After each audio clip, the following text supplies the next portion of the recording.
सरला अपने बेटे चंदन के लिए लड़कियां ढूंढ रही थी और अब तक सरला ने बहुत सारी लड़कियां देखी थी। एक रोज विमला सरला के घर आती है। अरे सरला, कहाँ है तू? अरे तुझे काम करता हुआ देख मुझे बिल्कुल अच्छा नहीं लगता है। अरे यार, तू दुखती नस पे हाथ क्यों रख रही है?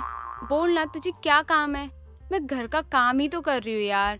और तू तो ऐसे कह रही है कि मेरी जगह मेरी बहू काम करे सारा घर का। लेकिन बहू है क्या घर पे अभी तक? अरे मेरे बेटे की अभी तक शादी भी नहीं हुई है। अरे आ जाएगी। मैं रिश्ता ही इस बार ऐसा लाई हूँ कि तेरा दिल खुश हो जाएगा। अरे मैं भी उम्मीद हार चुकी हूँ कि मेरे बेटे की शादी होगी या नहीं होगी। बहुत ही दुख है यार मुझे। अरे हो जाएगी, तू चिंता क्यों करती है? ये लड़की की फोटो देख और बता कि कैसी है। अरे वाह वाह, लड़की ढूंढ के लेके आई है, वो भी इतनी सुंदर है। कहाँ से लेके आई है बता तो। मेरे दूर के रिश्ते में मेरी भतीजी लगती है, लेकिन मैं सोच रही हूँ चंदन की शादी इससे ही करवा दूं। बस कल तू चलकर लड़की देख ले, उसके बाद की चिंता तू मुझ पर छोड़ दे।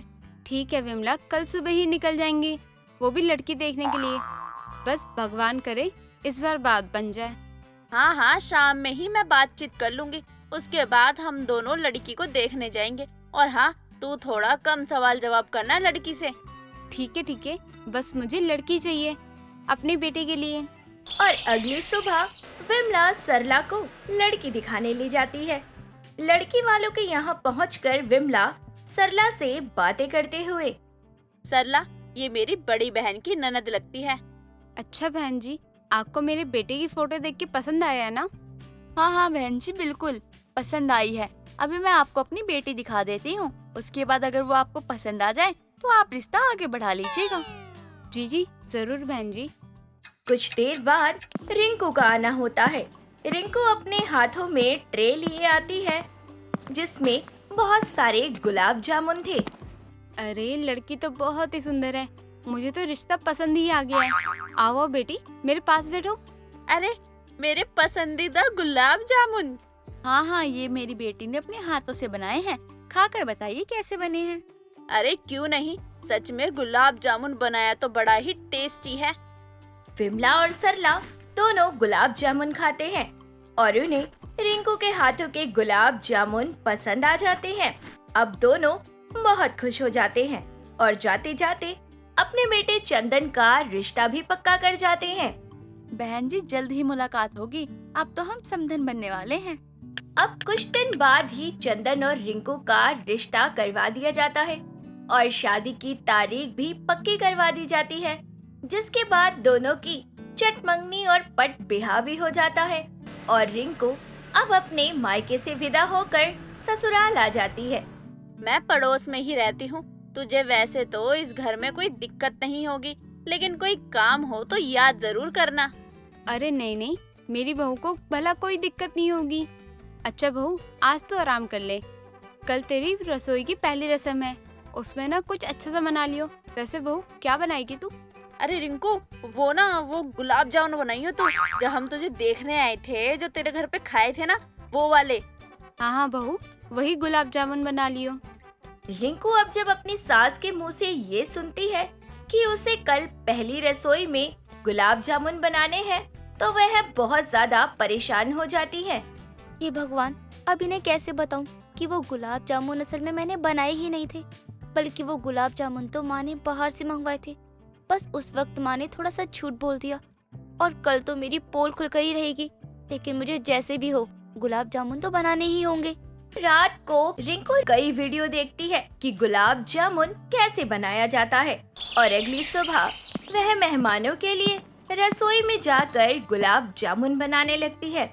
बहू, अपनी पहले रसोई की रस्म में तैयारी तेरी कैसी चल रही है? बस माँ जी, अच्छा चलिए आप बाहर बैठिए, मैं थोड़ी देर में गर्मा गर्म गुलाब जामुन लेकर आती हूँ। हाँ बहू, मैं भी तेरे हाथों के गुलाब जामुन खाने का इंतजार कर रही हूँ। रिंकू को खुद ही कुछ समझ नहीं आ रहा था कि वो गुलाब जामुन बनाए तो कैसे बनाए। जैसे तैसे करके फिर भी वो गुलाब जामुन बना देती है और अपनी सास और पड़ोसन विमला के लिए लेकर आती है। अरे वाह बहू, देखने में तो बड़े अच्छे लग रहे गुलाब जामुन। अब जैसे ही कटोरी में रखा हुआ गुलाब जामुन विमला काटने की कोशिश करती है तो वह इतना ज्यादा सख्त होता है कि चम्मच से कटने की जगह वह कटोरी में इधर उधर भागने लगता है। बहू ये क्या है? ये तो कट ही नहीं रहा, इतना सख्त। अरे बहू, ये क्या बना दिया तूने? ऐसा लग रहा है ये पत्थर की बॉल है। हाँ हाँ, वही तो मैं भी देख रही हूँ। अरे ऐसा गुलाब जामुन तो मैंने अपनी जिंदगी में नहीं खाया है। अरे बहू, सत्यानाश ही कर दिया तूने। उस दिन तो तूने गुलाब जामुन इतना अच्छा बनाया था, तो आज क्या हो गया? ऐसा तो नहीं ना बहू कि उस दिन गुलाब जामुन तूने ना बनाया हो?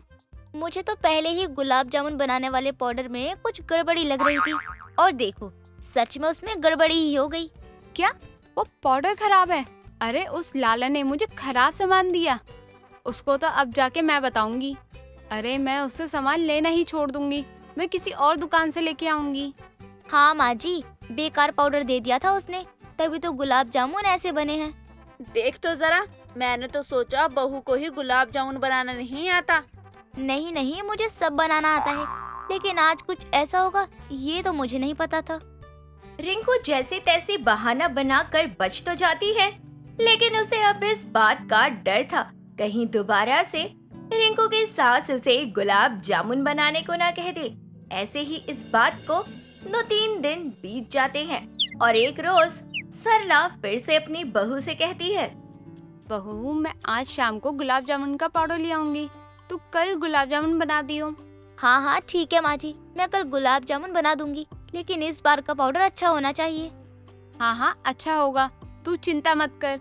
अरे मैंने कल ही लाला की दुकान पे जाके ना कलेश किया है, वो खराब माल नहीं दे सकता अब। क्या बोला फिर वो तो ये कह रहा था कि मैं सबको अच्छा ही पाउडर देता हूँ, शायद से आपकी बहू को बनाना नहीं आता होगा।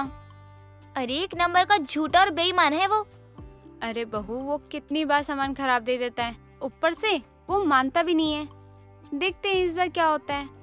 अब रिंकू एक बार फिर से परेशान हो जाती है कि उसे गुलाब जामुन बनाना पड़ेगा, लेकिन इस बार उसने एक बहाना सोच रखा था। अब अगली सुबह रिंकू गुलाब जामुन बनाती है और काफी समय बाद रिंकू गुलाब जामुन लेकर आती है। तभी वो देखती है कि सरला के साथ विमला काकी भी गुलाब जामुन खाने के लिए तैयार बैठी हुई है। अरे बहू, मुझे इसका ही तो इंतजार था। अब जैसे ही विमला गुलाब जामुन को चम्मच से काटती है, वैसे ही वो चाशनी में मिल जाती है। कैसा बना है? अरे देखने से तो लग रहा है इस बार गुलाब जामुन का गुड़ गोबर ही हो गया है। तेरे कहने का क्या मतलब है? वही जो तू समझ रही है बहू, मुझे पता चल गया है कि तुझे गुलाब जामुन बनाना बिल्कुल नहीं आता है। नहीं नहीं माँ जी, ऐसा कुछ भी नहीं है, मुझे गुलाब जामुन बनाने आते हैं और खूब अच्छे से आते हैं।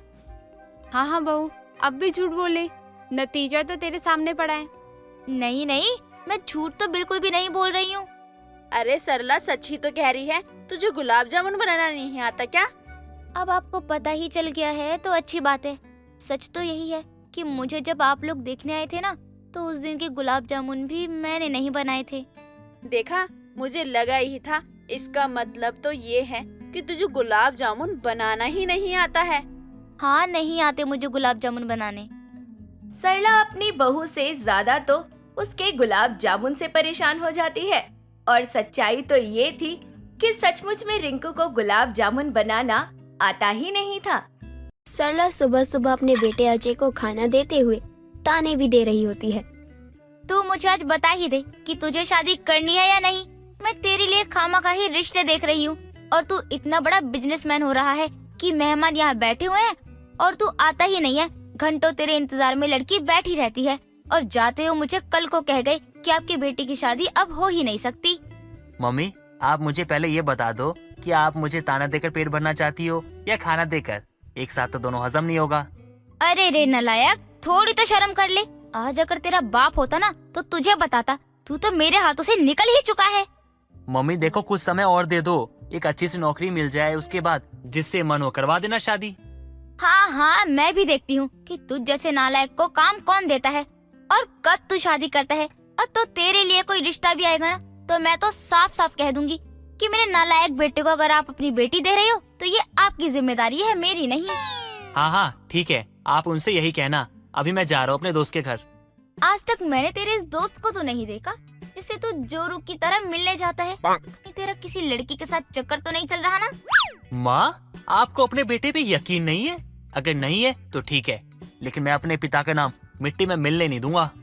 मुझे अच्छे से पता है, ऐसी बात करने वाले ही 5 बच्चों की माँ को दिल दे देते हैं। अगर ऐसा हुआ तो तू सोच ले, मैं तुम दोनों का क्रियाक्रम एक साथ ही करूंगी। अजय को तो अपनी माँ के ताने सुनने की आदत हो चुकी थी और सरला को अपने बेटे को सुनाने की, क्योंकि अजय कोई भी काम नहीं करना चाहता था। पूरे दिन घूमना और भूख लगने पर घर आकर खाना खाना, बस उसका यही काम था। सरला अपने नसीब को कोसते हुए काम कर रही होती है, तभी उसकी पड़ोसिन विमला का वहाँ आना होता है। अरे ना जाने कौन से बुरे कर्म किए थे मैंने, जो ऐसी नालायक औलाद मेरे नसीब में लिखी है। एक जिम्मेदारी को नहीं समझता है ये लड़का, पूरे दिन बस घूमता रहता है और खाता रहता है। ऐसे में कौन ही अपनी बेटी देगा इसको। अरे सरला, क्या हो गया? इतना गुस्से में क्यों है? कोई बात हुई है क्या? अरे विमला, तू कब आई? मैंने तो तुझे देखा ही नहीं आते। तू तो जानती है ना मेरे नालायक बेटे के बारे में, ना तो वो शादी करना चाहता है और ना ही कोई काम ढूंढ रहा है। अरे सरला, मैं तेरा दुख समझ सकती हूँ।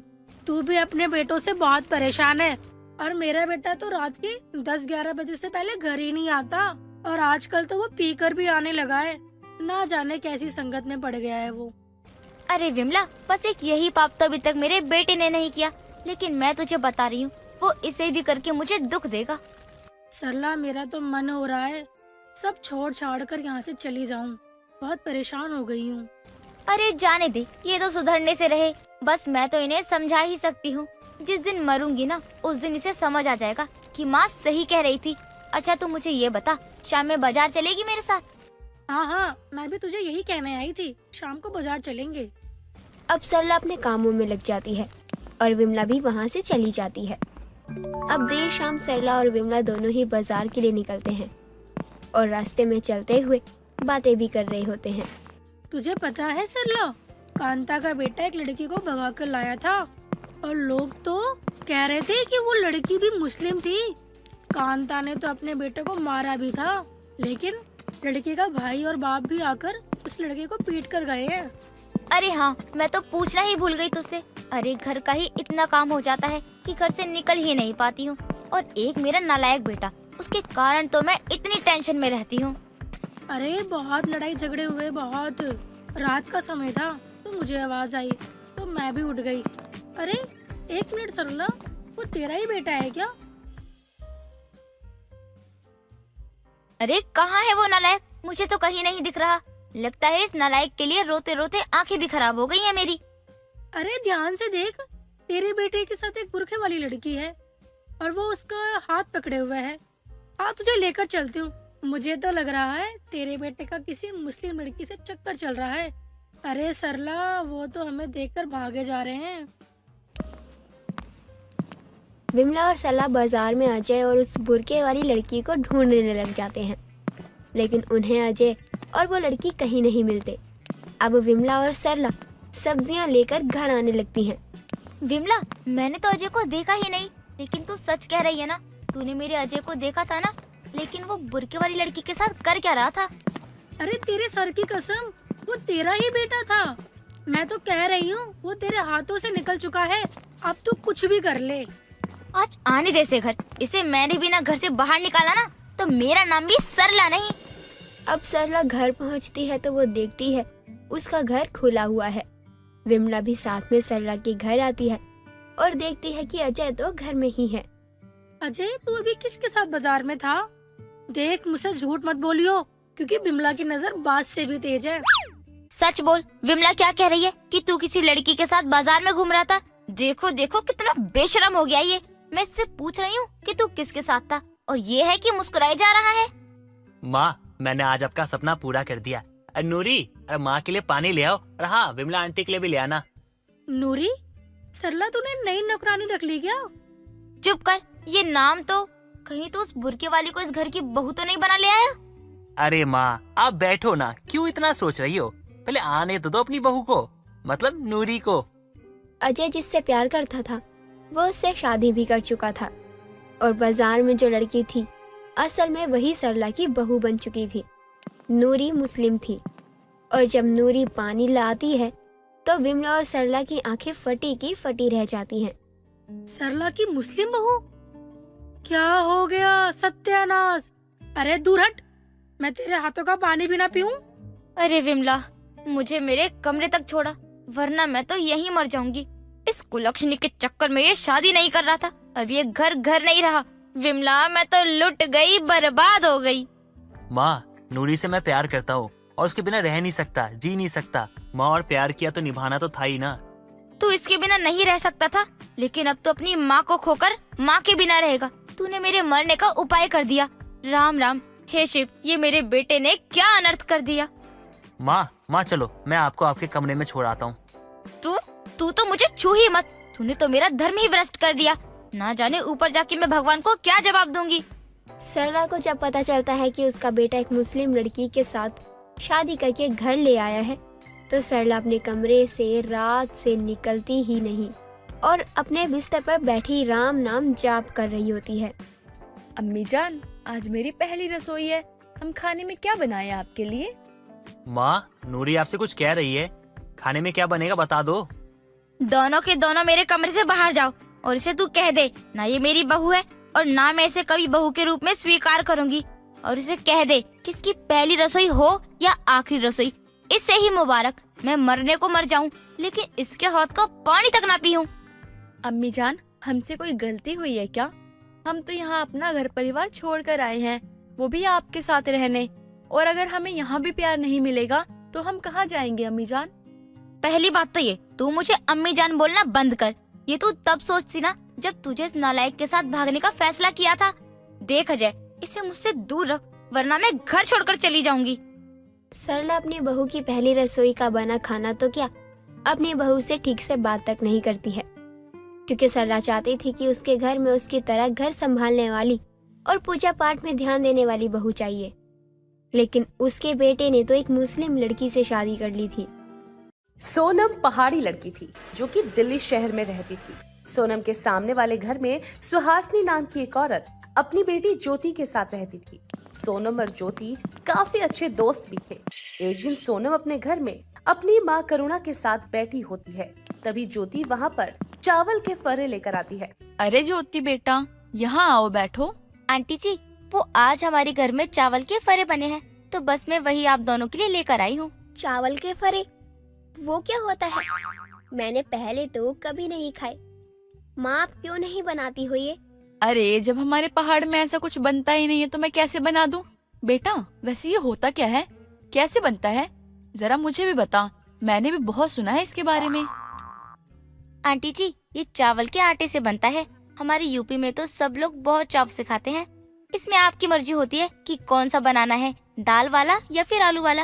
मैं आपके लिए दोनों ले आई हूँ। अरे वाह माँ, इसमें तो ऑप्शन भी है, दाल वाला और आलू वाला। ज्योति, दो तो जरा मुझे। ज्योति सोनम को फरा देती है। जैसे ही सोनम वो फरा खाती है, सोनम को फरा बहुत अच्छा लगता है और वो एक एक करके काफी ज्यादा खा जाती है। ये देखकर करुणा कहती है, अरे सोनम, थोड़े बहुत अपनी माँ के लिए भी छोड़ दे, मुझे भी तो चखने दे कि होते कैसे हैं आखिर ये। माँ, मैंने चख तो लिए, बहुत मस्त है माँ। मुझे तो आलू वाले ज्यादा पसंद आए। ज्योति, तुम्हारे घर तो और भी बने होंगे ना, मेरे लिए ला दो ना, मुझे बहुत अच्छे लग रहे हैं। लाने तो वैसे भी पड़ेंगे, क्योंकि करुणा आंटी ने खाए ही नहीं है, सब तुम ही खा गई। आंटी ने तो टेस्ट भी नहीं किया, आंटी के लिए तो लाना ही पड़ेगा ना। माँ, ज्योति से आप पता कर लो कैसे बनते हैं चावल के फरे, क्योंकि अब तो मैं यही खाने वाली हूँ। मुझे तो बहुत अच्छे लग रहे हैं। ज्योति, तुम पूरी रेसिपी बता दो ना माँ को। हाँ, बस माँ को बता दो। अरे कभी तो ये भी बोल दिया करो कि माँ, मैंने ये आपके लिए बनाना सीखा है। हर वक्त माँ आप ये कर दो, माँ आप वो कर दो। माँ, शादी के बाद तो सब मुझे ही करना होगा ना वहाँ, तो बस इसलिए मैं कुछ नहीं करती। वरना तो आप जानती हो कि आपकी बेटी इतनी भी कामचोर नहीं है, थोड़ा बहुत तो आता ही है मुझे। हाँ हाँ, मुझे अच्छे से पता है तुझे कितना आता है। मुझे तो लगता है ना कि मैं तेरे हाथों का कभी कुछ खा ही नहीं पाऊंगी, फिर सीधा तो अपने ससुराल में ही बनाएगी सब कुछ। मेरी प्यारी माँ, आप इतना गुस्सा क्यों हो? अरे मैं हूँ ना, मैं आपके आटे के फरे बनाऊंगी। हाँ आंटी जी, और इस फरे को बनाना मैं सिखाऊंगी। सब लोग बातें करने लगते हैं और ऐसे ही कई दिन निकल जाते हैं। कुछ दिनों बाद सोनम ज्योति के घर आती है और ज्योति से कहती है, आज मुझे फरे खाने का बड़ा मन है और आज तो मुझे सिखाएगी कि फरे कैसे बनते हैं। फिर तो तू एकदम सही टाइम पर आई है। आज ही माँ ने चावल का आटा लिया है। लगता है भगवान भी यही चाहते हैं कि मैं फरे बनाना सीख लूं। तो अब देरी किस बात की, चल मैं तुझे बताती हूँ कैसे बनाते हैं। ज्योति जैसे जैसे बताती वैसे वैसे सोनम अब फरा बनाए जा रही थी। कुछ देर बाद फरा बन जाता है तो सोनम फरा लेकर अपने घर जाती है, जहाँ करुणा, एक कर्मा नाम की औरत और उनके बेटे माधव के साथ वो बैठी थी। सोनम को देखकर करुणा कहती है, यही है मेरी बेटी सोनम। सोनम तो 2 मिनट अंदर चल मेरे साथ। करुणा सोनम को लेकर कमरे में जाती है और सोनम से कहती है, सोनम तुझे देखने लड़के वाले आए हैं। तेरी मासी ने मुझे बताया था कि आज लड़के वाले आएंगे। मैं तुझे बताना भूल गई, अभी थोड़ी देर पहले ही आए हैं ये। माँ लेकिन मेरी शादी वो भी इतनी जल्दी? माँ आपको तो पता है ना, मुझे इतनी जल्दी शादी नहीं करनी है। फिर आपने माँ से की बात क्यों मान ली? आप इन्हें कह दो कि ये जाए यहाँ से, मुझे शादी नहीं करनी है। तेरी अंदर जरा सा भी दिमाग नहीं है ना? अरे लड़के वाले आए हैं घर में, ऐसे कैसे मैं बोल दूं कि जाओ मेरी बेटी अभी शादी नहीं करना चाहती? अरे एक बार मिल तो ले, लड़का बहुत अच्छा है, अच्छा परिवार है। एक बार मिलजुल ले, फिर अगर पसंद आए तो हम तेरी शादी करवा देंगे, वरना मत करियो। माँ लेकिन मुझे आगे भी पढ़ाई करनी है। अगर हमें लड़का और उसका परिवार अच्छा लगा लेकिन उन्होंने मेरी पढ़ाई के लिए मना कर दिया तो? देख बेटा, अगर तेरे लिए वो अच्छा नहीं होगा तो मैं खुद मना कर दूंगी शादी के लिए, लेकिन अगर तेरे लिए वो अच्छा हुआ, मैं जरा भी नहीं सोचूंगी तेरे हाथ पीले करने में। ठीक है माँ, मैं आपके लिए सबसे मिलने को तैयार हूँ। अच्छा माँ, मैंने ज्योति के घर से अभी चावल के फरे बनाना सीखा है। सबको चावल के फरे दूं खाने के लिए। हाँ हाँ क्यों नहीं, चल जल्दी से अपना हुलिया ठीक कर और बाहर आ जा। सोनम थोड़ा तैयार होती है और फिर सबके लिए फरा लेकर बाहर आती है। बहन जी, वैसे मानना पड़ेगा कि आपकी बेटी तो बहुत ही सुंदर है। भगवान का ही दिया है मेरी बेटी का रंग रूप। अरे सोनम बेटा, जो तूने बनाया है वो इन्हें भी तो दे जरा। ये लीजिए, ये चावल के आटे के फरे हैं, मैंने खुद बनाए हैं। सब लोग फरा खाते हैं। माधव को फरा बहुत अच्छा लगता है और वो बोलता है, अरे वाह, ये फरे तो बहुत अच्छे बने हैं। लेकिन तुम तो पहाड़ी हो और ये तो यूपी साइड बनता है, तो तुमने इसे कैसे बनाया? हाँ, ये यूपी साइड ही बनता है। मुझे अच्छा लगा तो मैंने बनाना सीख लिया। वैसे तुम्हें देख के लगता नहीं है कि तुम इतना अच्छा खाना बना सकती हो। मुझे तो तुम्हें देख के यही लग रहा है कि तुम बस पढ़ाई लिखाई पे ध्यान देती हो। जी बिल्कुल सही पहचाना आपने। मेरी बेटी को पढ़ने लिखने का बहुत शौक है। उसका तो मन ही है कि वो शादी के बाद भी अपनी पढ़ाई लिखाई को जारी रखे। ये तो बहुत ही अच्छी बात है। वैसे भी मैं और माधव ये सोच ही रहे थे, अगर हमारी होने वाली बहू पढ़ना लिखना चाहती होगी तो हम उसका पूरा साथ देंगे, उसे कोई रोकेंगे टोकेंगे नहीं। माँ, आपने बताया नहीं कि फरे कैसे बनाए हैं सोनम ने? अरे तो बहुत अच्छा बनाया है। लगता है सोनम भी फरे की बहुत ही शौकीन है, तभी तो इतना अच्छा फरा बनाना सीख लिया। सब लोग आपस में बात करते हैं और आपसी सहमति से रिश्ता भी तय हो जाता है। कुछ दिनों बाद सोनम और माधव की शादी हो जाती है और सोनम बहू बनकर अपने ससुराल चली जाती है। ससुराल में जाने के बाद सोनम वहाँ सब कुछ अच्छे से संभालने लग जाती है। कुछ दिनों बाद सोनम ने सबके लिए फरे बनाए थे। अरे वाह बहू, आज फरे बनाए हैं। लगता है फरे की शौकीन बहू का शौक अभी तक खत्म नहीं हुआ। माँ जी, फरा तो मुझे बहुत पसंद है। वो तो ससुराल में आई हूँ इसलिए अब इतना नहीं बना रही। यहीं अगर अभी मैं कुंवारी होती ना तो रोज ही फरा बनाती मैं, और वो भी धनिया पुदीने की चटनी के साथ। हाँ तो बहू, यहाँ कौन सा तुझे कोई पाबंदी है, बना लिया कर। माँ जी, मुझे डर लगता है कहीं आप मुझे डांटो ना। बहू ये क्या बात हुई? अगर तुझे कुछ अच्छा लगता है तो उसमें मैं क्यों तुझे सुनाऊंगी। अपनी सास के कहने के बाद तो सोनम अब हर रोज ही फरा बना दिया करती थी। ऐसे ही कई दिन निकल जाते हैं। कुछ दिनों बाद सोनम ने फरा बनाया था कि तभी वहाँ सोनम के ससुर जी मोहनदास आ जाते हैं। मोहनदास जी गांव से आते हैं। सोनम सर पर पल्ला रखती है और अपने ससुर जी के पैर छूती है। माफ करना बहू, मुझे तेरी शादी की अगली सुबह गांव जाना पड़ा। वहाँ जमीन फंसी हुई थी ना, अगर नहीं जाता तो कोई हड़प लेता, इसलिए वहाँ जाना जरूरी था और मैं चला गया इसलिए। अरे ससुर जी, क्या बात कर रहे हैं, वहाँ आपकी ज्यादा जरूरत थी। अरे मैंने अब तक तेरे हाथों का कुछ खाया कहाँ है? अब आया हूँ तो कुछ अच्छा सा बढ़िया सा बना के खिला दे ताकि मेरा मन भर जाए।